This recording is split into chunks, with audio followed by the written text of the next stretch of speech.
So there's going to be these clips on both sides, and then there's going to be, you're going to need this tool right here to get it off the side there that I was talking about yesterday. And once you do that, you'll be able to pull your fuel line out, right, and set it somewhere safe. You know, right there's good enough for me, right? It's good enough for the government, it's good enough for me. So, and I'm going to take these clips that go with it, right? Keep everything kind of together. This is just the bolt that holds it down, right? Goes right there. Anyway, we're going to move on to the next step, which will be taking off the air housing unit, so, which is that right there. So let me get off all of these bolts you see, right? And once I have that off, I'll show it to you guys. Stay tuned.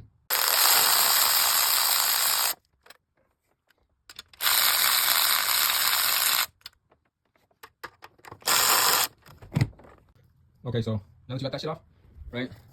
Which was this right here disconnected, this right here, which is a fuel line disconnected, right? And you know, just little clips here and there, right? Like these two had to be unplugged, right? Very simple, right? Now what I'm gonna do is, you see these right here, these holes? I don't want nothing getting in those holes.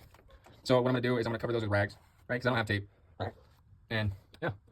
And then what we're gonna do is we're gonna take off the wiring harness and the coil packs, which are these right here. And then we're gonna get down to the spark plugs. We're gonna change the spark plugs in the engine while we're in it, doing the water pump. Since we already got broke down this far, we might as well.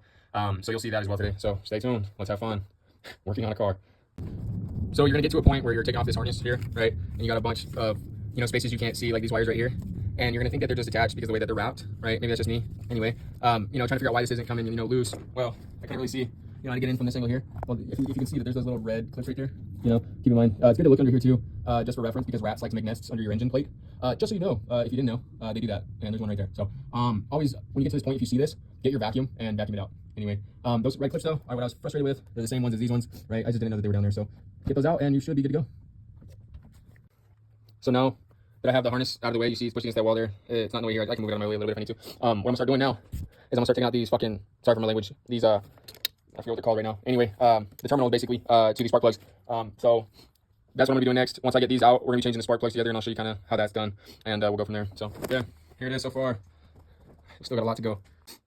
Once you get the valve cover off, which is a pain in the ass if you've ever taken one off, then what I'm gonna do is, if you see this edge here along where the gasket was, I'm gonna clean that off, and then I'm gonna cover up this area so we don't have any debris get inside the engine here, right? So, and then we're gonna take off that top back block, this one right here.